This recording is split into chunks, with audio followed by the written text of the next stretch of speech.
This coming Shabbos is Shabbos Chazoin. We'll be reading the Haftorah Chazon Yeshayahu, which contains the special words that we need to hear before Tisha B'Av. One of the most famous verses in the Haftorah is that the Jewish people are criticized that we are less than an ox and a donkey. Because the verse tells us an ox knows its owner, an ox acknowledges his owner, and a donkey, by being less intelligent than an ox, at least he knows the owner's feeding trough. He knows where the owner feeds him.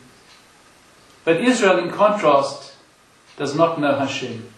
We do not know our Creator, our owner, the one who gives us life, who sustains us in every possible way. And this is the criticism.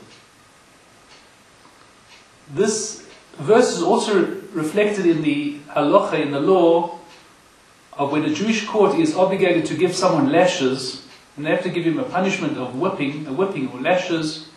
So the whip that's used, according to the Gemara explains the whip that has to be used has to be a whip made of ox hide, mixed together or strung together, braided together. Strips of ox hide braided together with donkey hide. When a person needs to be whipped by a Jewish court, so the whipping has to come from the same source. The source is that the ox knows its owner, and the donkey also knows its owner, knows the trough that where the owner gives him his food. But Israel doesn't know Hashem. But the question is, are we really less than oxen or donkeys? Are we really less than them? Even the worst person, how can he consider himself being less than an ox and a donkey? And the answer is that the ox lives up to his potential. An ox is an ox, and he's the best possible ox that he can be. He lives as he was created to live.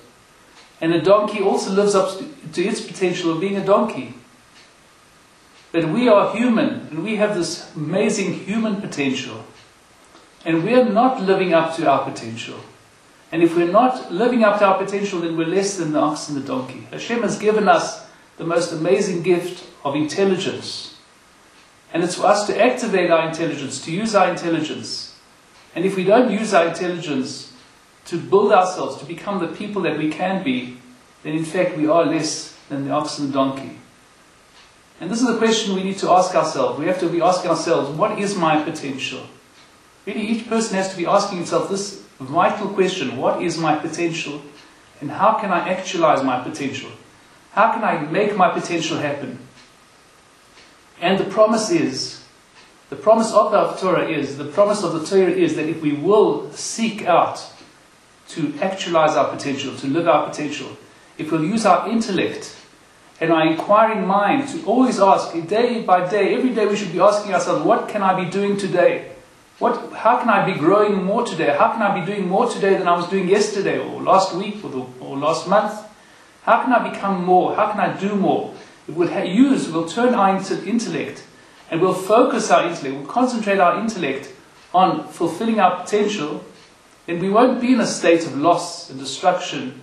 We'll be living in an ideal world. We will have the temple. We won't be living in a state of a destroyed temple. We'll be living in an ideal state where we'll have the temple.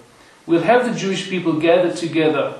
We'll have the Jewish people living securely and prosperously in their land with a closeness to Hashem. We'll have in our midst prophets and prophecy and divine inspiration and divine living. All of that is potentially ours.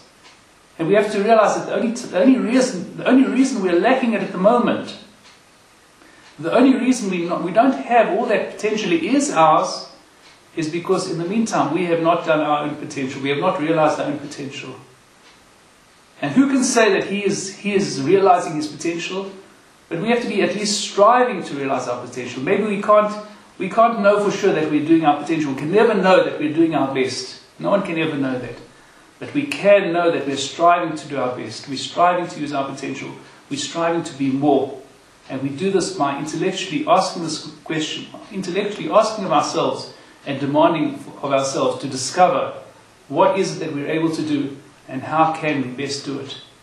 May we merit to use our potential so that next year, or even this year, who knows, if we still have a few days left, even this year, we should merit to have the rebuilding of the temple and the reuniting of the Jewish people under the marvelous flag of Hashem's blessing, happiness and prosperity.